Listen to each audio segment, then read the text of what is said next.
Erev Tov Beshem Hashem, Naaseh Venatzliach. On est ce soir le lundi 11 du mois d'octobre et déjà le Vav, puisqu'on est passé déjà au soir le lendemain du mois de Mar Cheshvan. Bezrat Hashem, je rappelle que mardi soir ce sera Barech Aleinu, d'accord? Pour tous ceux qui sont en Israël seulement, on dira Barech Aleinu pour la prière d'Arvit de mardi soir, Bezrat Hashem Barach. Shetavo Aleinu Letova, Velivracha, Shiur sur le Zohar Kadosh, sur un Mahamar très important, pour Shiur acheté par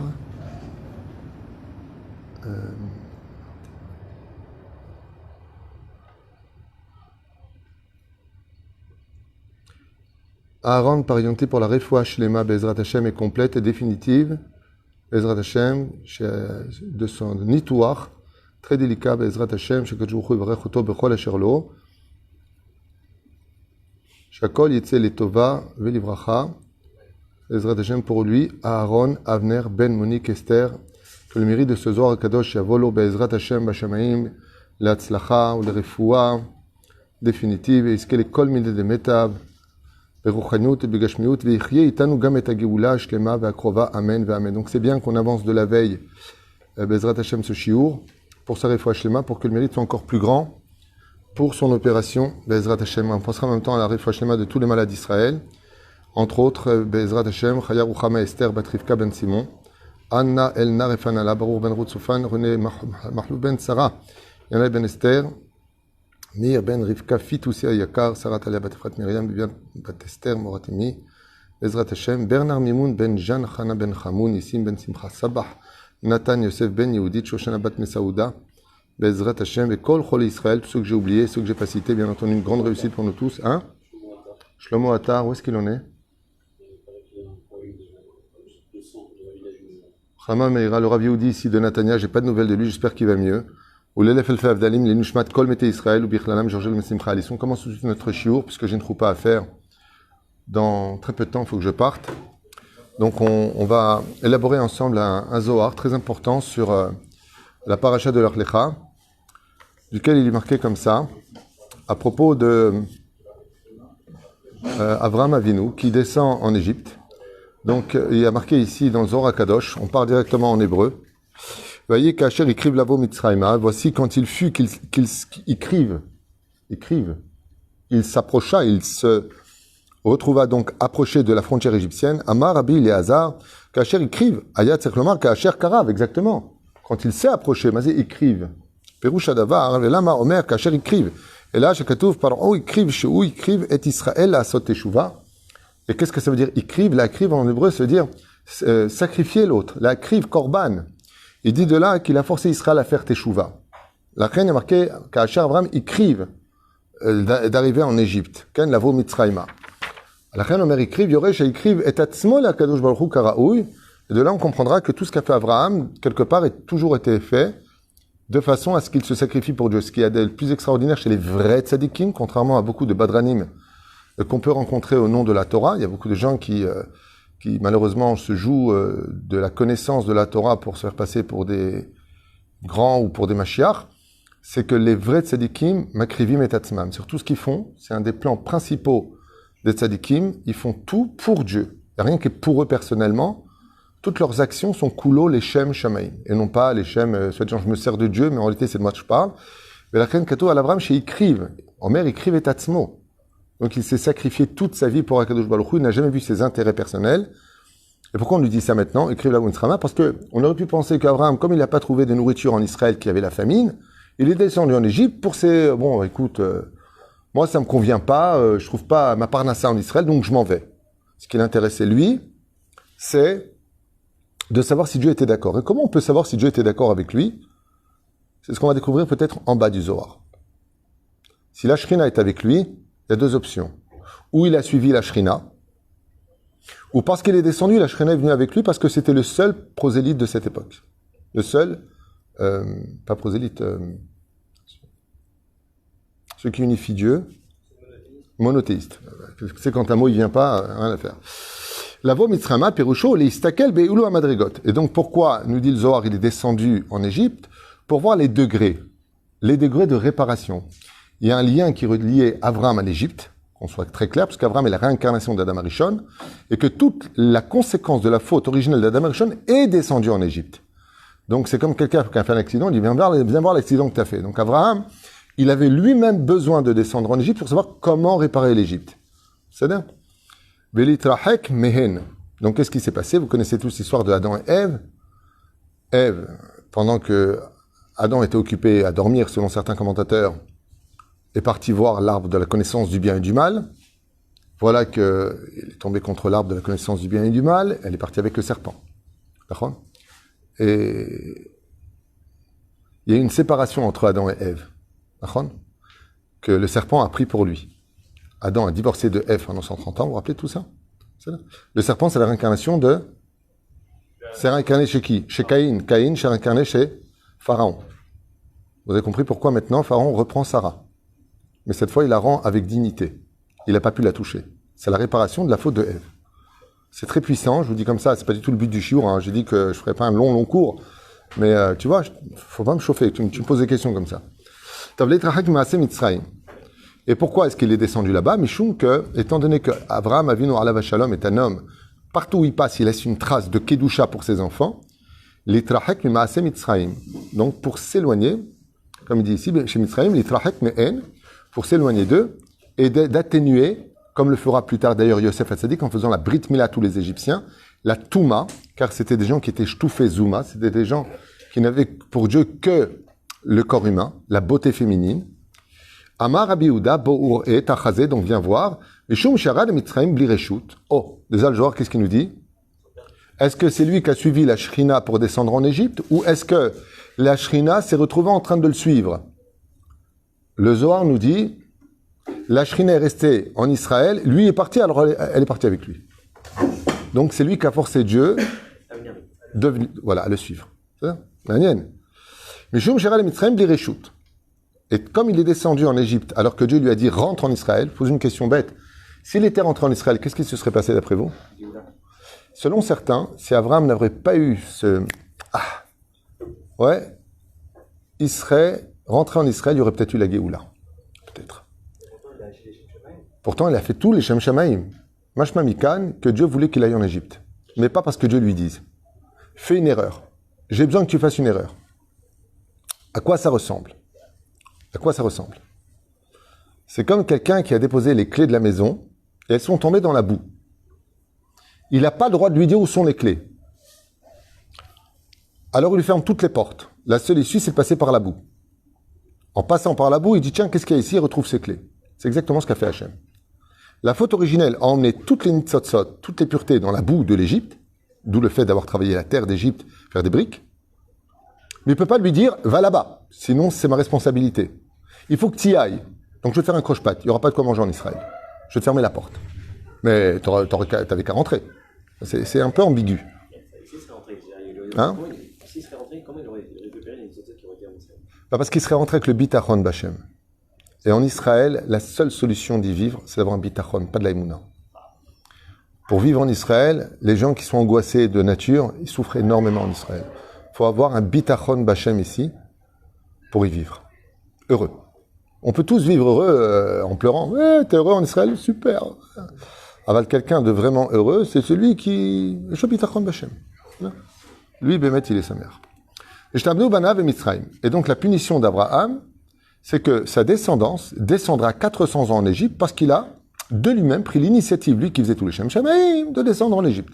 La reine Azor Kadosh nous dit que la faute revient à Abraham d'avoir quitté Israël par manque de bitachon, d'être rentré en Israël, alors ses enfants descendront eux aussi en Égypte pendant 400 ans. Alors que ça arrangeait parfaitement la Shrina, comme le dit le Harizal.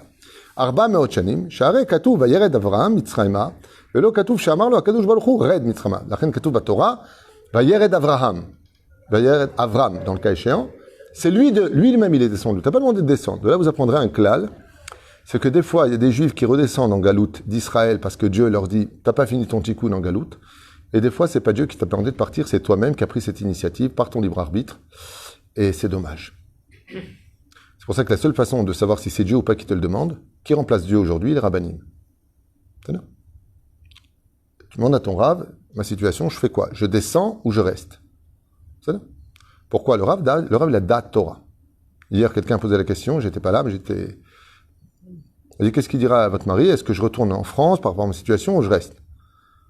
Ma femme, me connaissant plutôt bien, lui a répondu, mon mari serait là, vous aurez dit de rester. Ah bon, d'accord. Je reste.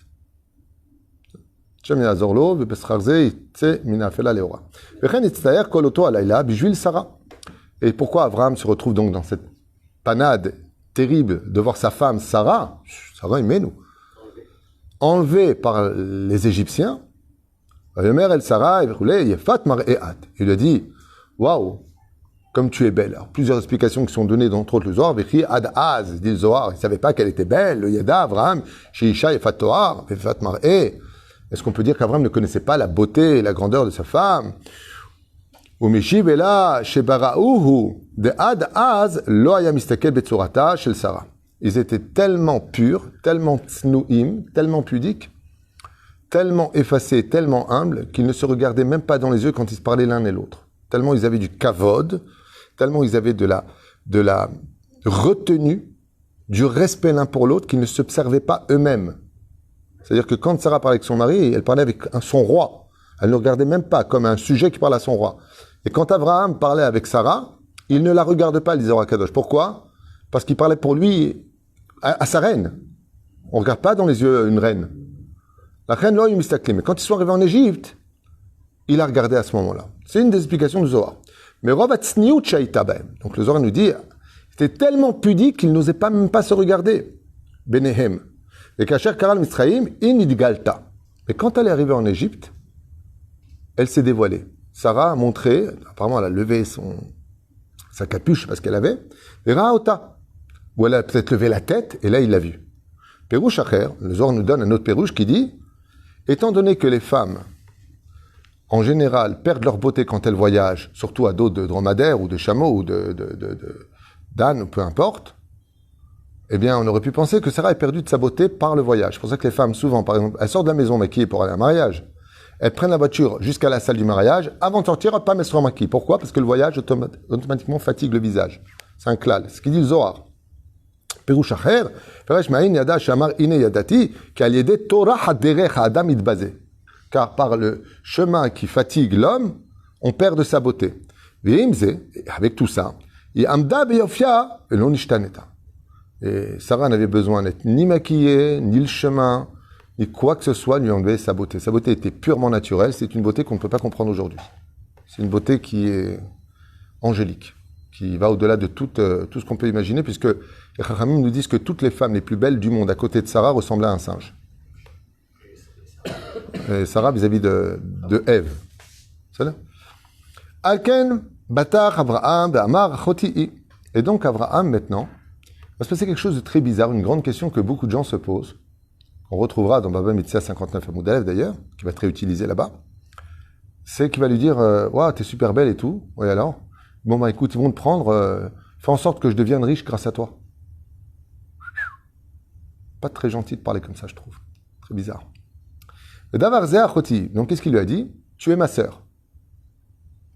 Plusieurs explications ont été données, mais là on est dans le Zohar. Au niveau du Pshat, à cette époque, en Mésopotamie, quand on avait une nièce, on l'appelait sa sœur. Et comme Sarah était sa nièce, fille de Haran, fille de Haran, donc, Tambri Achotiat, Pshat. Quand on approfondit un peu plus, c'est que Sarah est l'âme sœur. Et quand il a vu la beauté de Sarah, il a vu son âme, il lui dit, tu es ma sœur.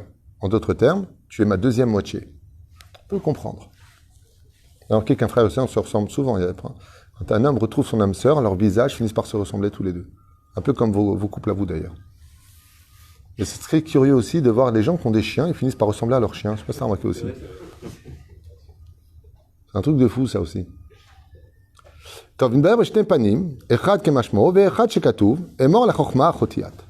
Maintenant, de qui est-ce qu'il parlait? C'est que dans la Kabbale, celui qu'on appelle sa sœur, c'est la Chokhma. Et quand il a vu Sarah, il a vu la Chokhma. Il a vu la Sphira de la Chokhma, car si Abraham était le Chesed, il faut savoir que Sarah était la Chokhma. Donc elle était au-dessus du Chesed. Et quand il a découvert la grandeur, la pureté, l'extraordinaire personnalité de Sarah, il a vu la chorma de la sphira de laquelle venait Sarah Imenu. Chesed, qu'est-ce qu'au-dessus de Chesed? Chorma. Au-dessus de Chorma, Keter. D'accord? Vous vous rappelez? Et la reine, pourquoi il lui dit, dis que tu es ma sœur? Parce qu'au moment où il a regardé Sarah, il a vu qu'elle venait de la sphira de la Chorma. Et à ce moment-là, qu'est-ce qu'il a dit? Tu es ma sœur. Car effectivement, les Chachamim nous disent, un homme qui rêve d'avoir couché avec sa sœur, ce qu'on lui annonce, sauf si c'est un malade mental qui rêve de ça toute la journée. On parle de quelqu'un de pieux, qui se voit dans une intimité bizarre avec sa sœur. Ça veut dire que du ciel, on lui rajoute de la chorma. Okay? C'est pas forcément les rêves tels qu'ils sont présentés qu'elle veut dire cela. Vekatouf kan imri achoti at, ve'amila at perusha. Et qui c'est qui a appelé at? Et là, écoutez bien, parce que ça va répondre à beaucoup de questions que les gens se posent. C'est qu'au moment où il a regardé Sarah Imenu, non seulement elle était extrêmement belle, mais physiquement à crever les yeux, mais la Shekhinah est descendue sur Sarah. Et quand il a vu la Shekhinah descendre sur Sarah, Abraham n'était plus du tout inquiet. Parce qu'il a compris que la Shekhinah allait protéger Sarah quoi qu'il advienne d'elle. Imagine, tu as un malabar, un garde du corps, qui va garder ta fille que personne ne peut vaincre. C'est bien, mais là c'est Dieu lui-même. La Shekhinah s'est posée sur le visage de Sarah. Quand Abraham a vu ça, lui a otomri achotiat. Mais faux, d'où tu sais? Parce que comme tu dis par exemple en hébreu, Vezot, Zot, Mazezot, c'est la Torah. Mazé At, c'est la Shekhinah. Le surnom de la Shekhinah s'appelle At. Tomri Achoti At. Le Zohar, il nous dit, à ce moment-là, Abraham ne s'est pas adressé à Sarah. Il s'est adressé à la Shekhinah elle-même. Et quand il a vu la Shekhinah se poser sur Sarah, donc le Zohar donne plusieurs exemples, comme quoi que At c'est vraiment la Shekhinah. Sham Perusha va Shekhinah. Et là, la phrase de lui dire, bon alors vas-y Sarah, va chez Pharaon, afin que de toi, je puisse avoir de grands biens, m'enrichir. De là, les Chachamim ont écrit dans Baba Metzia 59 Amoud Aleph, que toute la fortune d'un homme et toute sa réussite dépendra essentiellement de l'épanouissement de sa femme. Si tu rends ta femme belle, si tu rends ta femme heureuse, si tu rends ta femme spirituelle, que la Shekhinah repose sur elle, alors Abraham vient nous donner ici non pas une dictature qu'il impose à sa femme, bon écoute, tu vas aller là-bas et grâce à toi je vais devenir riche, pas du tout. Il est en train de lancer un message pour toutes les générations. Tu veux du mazal, tu veux t'en sortir, tu veux être bien dans ta vie, tout comme une femme se doit de respecter son mari, tout comme une femme se doit d'être féminine, n'oublions pas qu'un homme dit ici, mais tant que je te vois heureuse, il dit à Sarah, Abraham, mais tant que je te vois belle, épanouie, et qu'en plus de ça, on a partagé notre spiritualité, alors il lui dit, les ma'an itavli ba'avorech, betsedek que maintenant je sorte riche d'Égypte. Car un homme qui épanouit sa femme et qui rend heureuse sa femme, mérite toutes les richesses du monde. Pourquoi?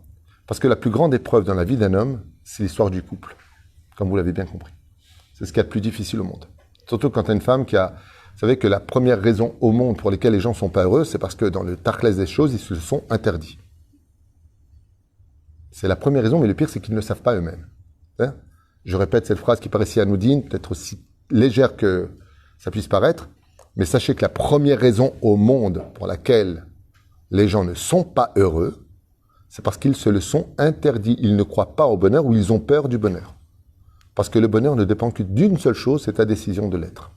Et pas des nouvelles qui viennent ou pas. La preuve en est, celles qui ne sont pas mariées sont malheureuses de ne pas l'être et celles qui sont mariées sont malheureuses de s'être mariées.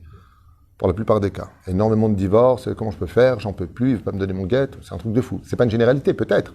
Mais en tout cas, la Mishnah a convenu que celui qui est heureux, c'est celui qui est content de ce qu'il a. Mashma Mikan.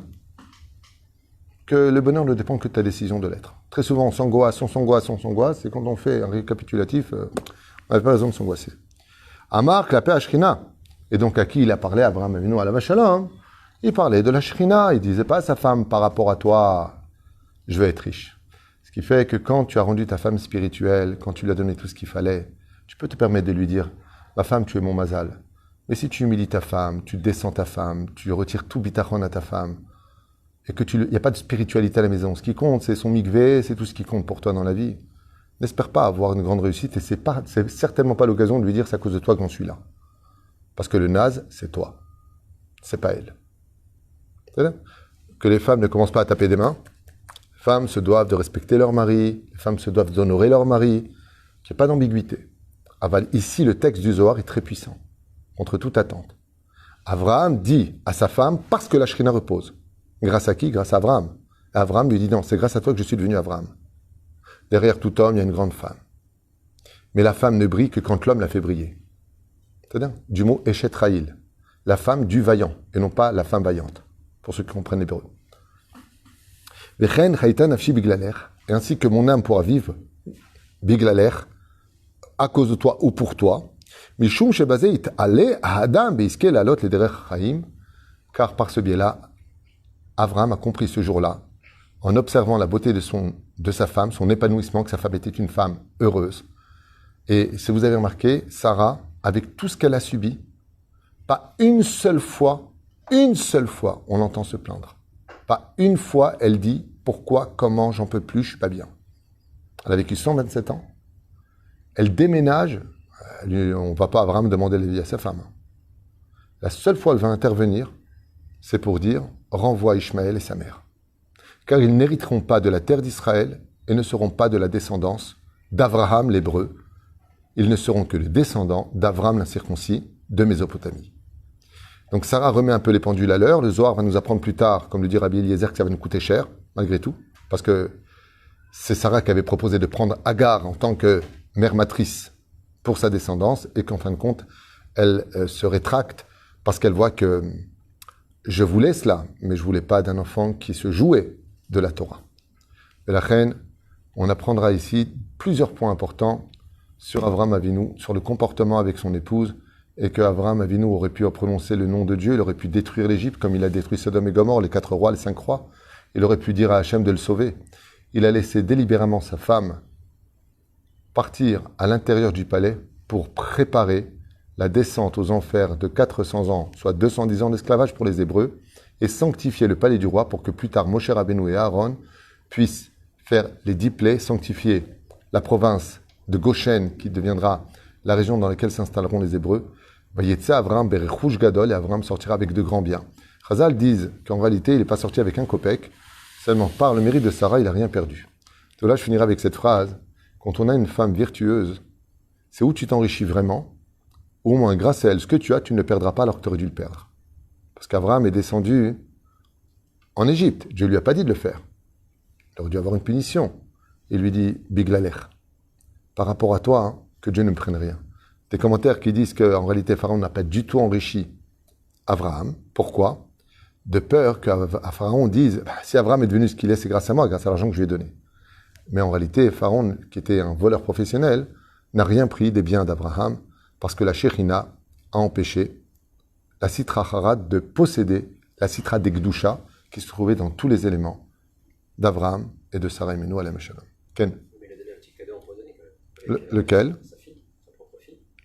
Il lui a donné un cadeau empoisonné qui est sa propre fille. Non, c'est pas un cadeau empoisonné, puisque selon le Ramban, il s'agit ici de Ketura, qui fera une grande teshuva, et Agar fait partie de l'histoire.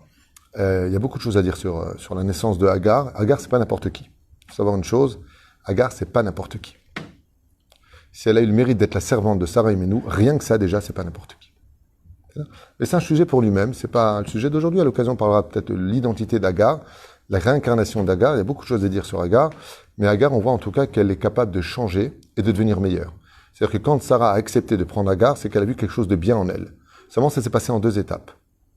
C'est un peu comme tous ces gens qui sont humbles et le jour où ils deviennent riches, ils deviennent pathétiques. Sarah était princesse d'Égypte, n'oublie pas, elle a préféré accepter l'idée d'être servante d'une juive que d'être la princesse du monde. Il faut quand même réaliser le mérite qu'elle a. Par ce mérite-là, elle aura un enfant qui s'appellera Ishmaël et qui donnera les pays arabisés que l'on connaît aujourd'hui, pas tous, parce que pas tout le monde est la descendance d'Ishmaël dans l'absolu, mais elle a quand même acquis un énorme mérite, c'est qu'elle a compris une chose que malheureusement aussi dans notre propre peuple, on ne trouve pas forcément. C'est une Goya qui était princesse d'Égypte, je ne sais pas si t'imagines, fille de Pharaon, et qui dit « Je préfère être servante à porter le café à Sarah tous les matins que d'être la future reine du monde. » C'est un mérite. Et ce salaire-là, aujourd'hui, la descendance, les pays arabes, ont été gâtés par les matières premières, le pétrole, l'argent, ils sont craints D'où est-ce que ça vient? Ça vient du mérite de cette femme. Mais une fois qu'ils auront eu leur salaire, le peuple d'Israël reprendra la main au-dessus de toutes les nations, il y aura une grande résomption, et qui vivra verra. Kol Tov.